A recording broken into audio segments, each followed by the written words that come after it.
Footscray's 1954 flag-winning team.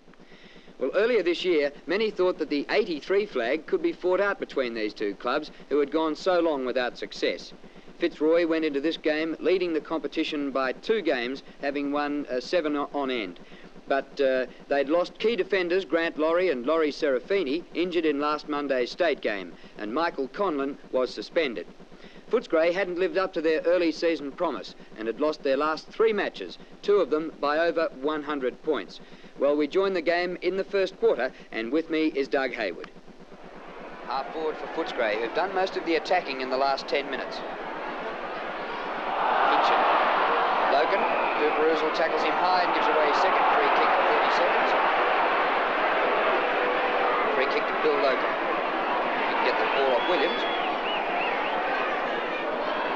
Fitzroy 2-3, Footscray 1-3 at the 20-minute mark. Shocking kick, Jim Edmund. Long hand pass. Sewell steadies and shoots, and straight through. Good play.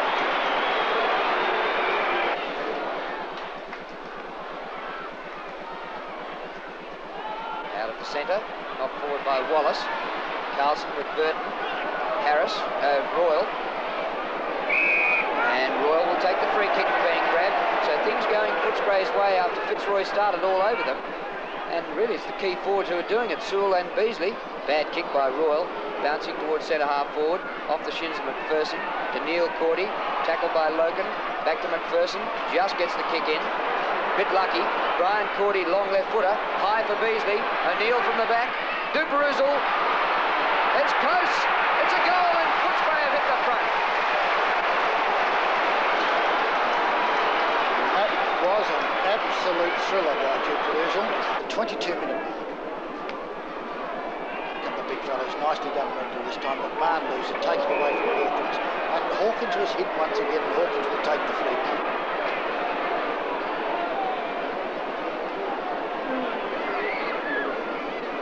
Up towards half forward for Edmund. That's nudged out by Pert. Pert gets the kick away towards the wing. Harris with Royal. Harris off the ground. McMahon hasn't been in it yet. Davidson in the back. Davidson the free kick. Fierce contester is Davidson. Likes a bit of the push and shove. Davidson then kicks it short and kicks it well, and it's nicely taken there by Lunn. Burton out wide to Egan this time. He sends it long downfield. Behind is Hinchin. Jim Edmund goes up above him. Coming through was Williams, who lost the run of it. Edmund dives at it with Hinchin. Osmond there tackling him as well. Strong play by Pert again. Opportunity now for Steve McPherson, out to Hawkins too quickly. Well played Osmond with tremendous endeavour. Hits it out to Harris. Harris hits it downfield. It bounces there and there's Egan waiting for it. Left foot's it high in the air. Underneath it is Neil Cordy and takes a good one. Just forward of the wing. Inboardy goes to brother Brian. Long kick. Beasley a chance again. Edmund in front. The spoil by O'Neill. Comes to McPherson. Short pass across the half forward line. Back past Wallace. Wallace uses his body well. Leaves it for Duperuzal. He kicked the last goal. This from 40 metres. Beasley in front. And Footscray really dominating on the forward line in the last 15 minutes. Simon Beasley's taken 4 marks. Footscray lead by 1 straight kick. And Beasley this time right in front with the man on the mark only 15 metres from goal. Look how far Beasley takes it back. Man on the mark's 15 out. Beasley's 40 out.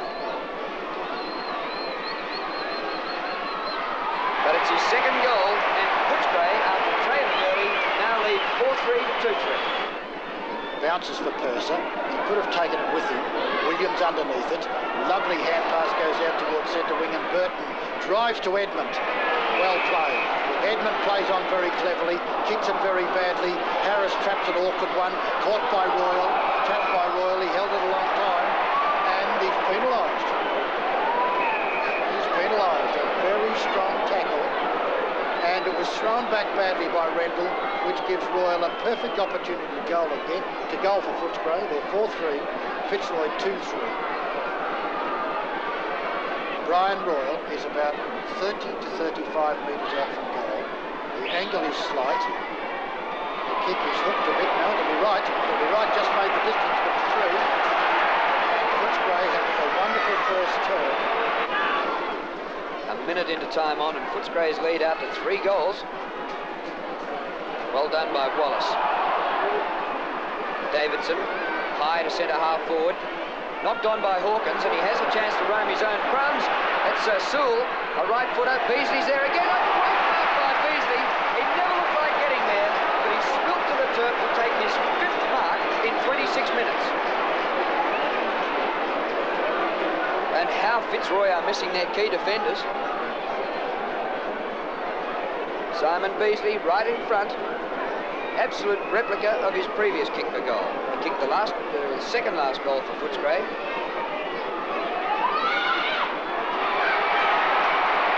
And he's done it again. Footscray are 6-3. The league leaders Fitzroy 2-3. Fitzroy in attack. Quinlan wins it, down to Harris, kick smothered, comes to Egan, gets a kick out of defence, could be dangerous, and the mark to side bottom, well within kicking distance for big Gary side bottom. But I'll tell you what, he hasn't had too much practice at kicking the ball today.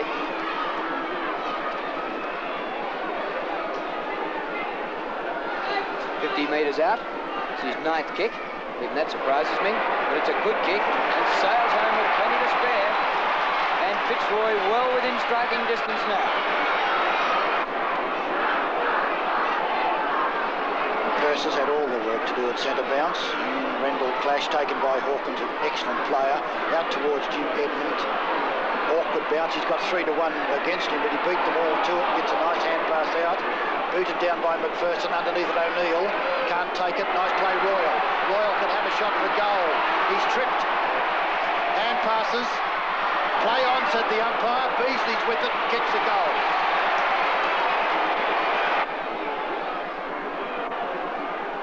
Beasley's goal gets the margin back to 15 points. Mercer wins in the middle. Down to Wallace. Williams feigns the hand pass beautifully. Left footer is a what?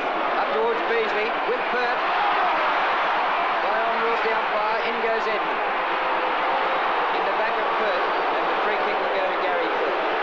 Simon Beasley is really using most stockbroker language as he tells the umpire what he thinks about all that. Out comes Rendell, high enough to take it but doesn't. Loken with it, down towards where McMahon's got the chance. He jostles, over his head it goes. Should have been taken by Kellett. McMahon comes through strongly, down goes Parrish, tries to get it back to Loken, or to side bottom, and the ball will be a free kick and will be taken by Davidson.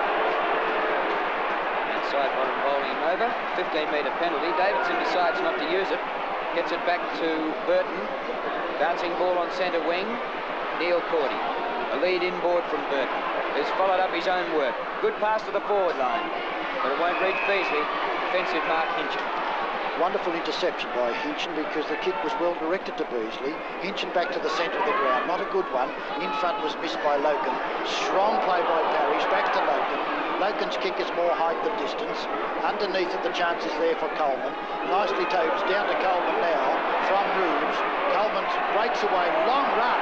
He bounces, goes again, caught, kicks it out wide towards Quinlan. Quinlan marks. Well, a good solo effort. He was under pressure and he's in trouble the whole time, was Coleman, but played on with plenty of endeavour. And Bernie Quinlan is a good 60 metres from goal. Doesn't make the distance. Wilson, over the top of Kellett. A magnificent mark. Going the other way? Yes, it is. Umpire said he pushed him out, and Kellett takes the free. Goes with the hand pass, which is dangerous to Burton. He loses control of it. Kellett butters up again. Slow to get it out of defence. Hanson, sweeping hand pass, drops a bit short of Lunn. He's kicked to centre wing. McPherson and Williams just inside the line takes the mark. Lead by Edmund at centre half forward. Kick in that direction. Edmund's opponent goes to ground. Jim Edmund open goal, gets a lead from Beasley, but he'll kick it himself. Great play, Jim Edmund. Another Footscray goal.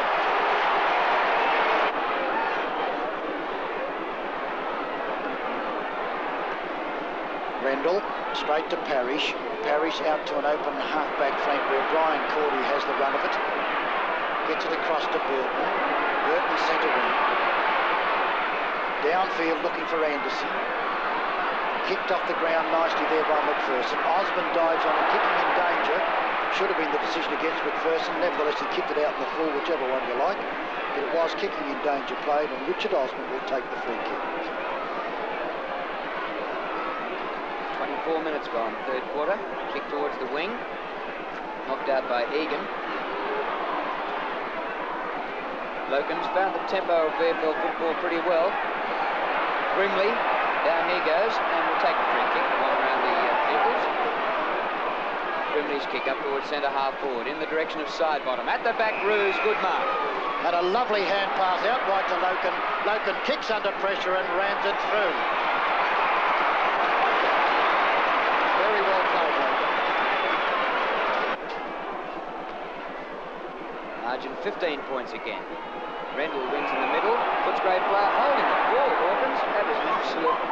He's crucified Hawkins then. And the free kick to Loken. He measures it off. Side bottom and Quinlan both there. Quinlan's two grabs, not quite enough. Kellett just got boot the ball, sees it out, and a throw in. So I think Bernie Quinlan was just about 50% entitled to claim that one anyhow. Side bottom front position. Kellett against him. Harris been a good kick getter. Downfield it goes. Wilson and Egan. Egan got there first. McMahon comes in. Left foots it back towards the point post. It'll be close. Egan was very, very clever to push it through. Punch it through from one behind. And it's now 70 points to 84. 14 points the difference. Footscray in front. Chris Hansen. Hawkins has a paddock at half-back flank. Over the top he goes to Burton. Long kick by Burton towards centre wing. McPherson in front, spills the mark, but he's going to get support from Sewell. Inboard to Purser. Good football here, Footscray. It's wide open. Purser ran a fair way. Badly delivered kick to Beasley, but he might finish up with it. Does. Oh, open goal, and kicks it. 6 goals to Simon Beasley. It was the boil-over of the round. Fitzroy, the league leaders, beaten by Footscray, who hadn't won a game in 3, by 46 points. And Footscray back to their early season form. They jumped them in the first quarter to lead by 22. Thereafter, the margin was 23 at half-time, 29 at three-quarter time, and 46 points by the end, with a 7-goal-to-4 last quarter. For Footscray, Beasley kicked 7 goals, Duperoozle and Royal each kicked 3, McPherson and Edmund 2, and for Fitzroy, Quinlan 4, Wilson and McMahon each kicked 2 goals. Well, after the game, Fitzroy coach Robert Walls was so disgusted with events that he wouldn't speak with us. And I have to say that during their winning streak of 7 games, there were many in the club who lamented their lack of publicity, considering the Lions' form. Well, I think it's disappointing for the supporters that the coach wouldn't speak for the club now that the run has come to an end. But there was one highlight for the Lions. Bernie Quinlan's second goal brought up his 500th in the VFL, and I spoke to the year's leading goal kicker after the game. Bernie, a great personal milestone for you today, but I suppose it pales into insignificance over the events of the day. Yes, I was very pleased to get the couple of goals that I needed to reach the 500, but I could have picked a better day to get them, I think. Now, the ball just wasn't being delivered to you as well today. What went wrong out there? Well, I don't think we can blame anyone except ourselves for the way we played. We played very poorly, but I think the main reason why we did play poorly was because Footscray played so well, and they controlled the game, they controlled the ball, they got to the ball first, they handballed well, and they backed up, and we just weren't in the game. And a former teammate of yours on you, he did really well, didn't he, Chris Hansen? He did, yeah. He gave me no scope at all to lead, and when I did get to the ball first, he thumped it away most of the time. You obviously missed your 2 key defenders from the state game, Grant Laurie and Serafini, but would it have made that much difference? And of course, Conlon suspended. Obviously we do miss them because they're top players, but on the day I thought the way Footscray played, it wouldn't have mattered who we had in the side because they just played so well, and their teamwork was fantastic. Yeah. Was your preparation for the game not as razor sharp as it may have been with Footscray's performance in the last 3 weeks? Well, possibly. We had in the back of our mind that it may be an easy one, but when you do have a loss like this, you look for a lot of excuses, but I think the main reason we lost was because Footscray played so well. Well, today You were probably beaten by Hanson. It wasn't one of your very best days, but you've been in great form this year. You're kicking the ball well and marking with confidence? Yes, I've, it was probably... I got to full forward by chance in the first place. I missed the last 3 practice matches with an Achilles strain, and they put me up at full forward to give me a bit of a spell so I didn't have to do so much running around, and now I can't get away from the spot. Is it right that you only train about half an hour a week? Not really. I've been missing most Monday nights, but I usually get out on the track Tuesday and Thursday. But, I'd probably be training it probably an hour and a half for a week. Yeah, but at this stage of your career, you're not doing the weights and the hard running and so on that you did when you were younger? Well, I'm 31 going on 32, and you just get little injuries that tend to nag you all the time and are hard to throw off. And I've got to that stage where there's little things nagging me, and I just can't do the hard training that I'd like to do. Well, have you been 100% fit for any game this year? I wouldn't say 100%, but, I doubt if anyone that goes out there would be 100%. Really? I doubt it, because you get little nagging things that are just hard to throw off, and you get out there and you forget all about them. Have you set yourself a personal goal this year for 100? I'd like to kick 100 for sure. I'd like to kick 100, but I've got to average 5, and I'm 100 now, so it's something to aim for sure. Well, to bounce back from a defeat like this, do you think you can come back next week and in the game against Collingwood really make them pay for today? We've got to come back. There's no two ways about it, because we've come too far to throw it all the way now, and I'm sure the boys have got too much personal pride in their own performances to let it slip now. Well, good luck for the Lions, and good luck to you, Ben. Good, thanks, Morphus.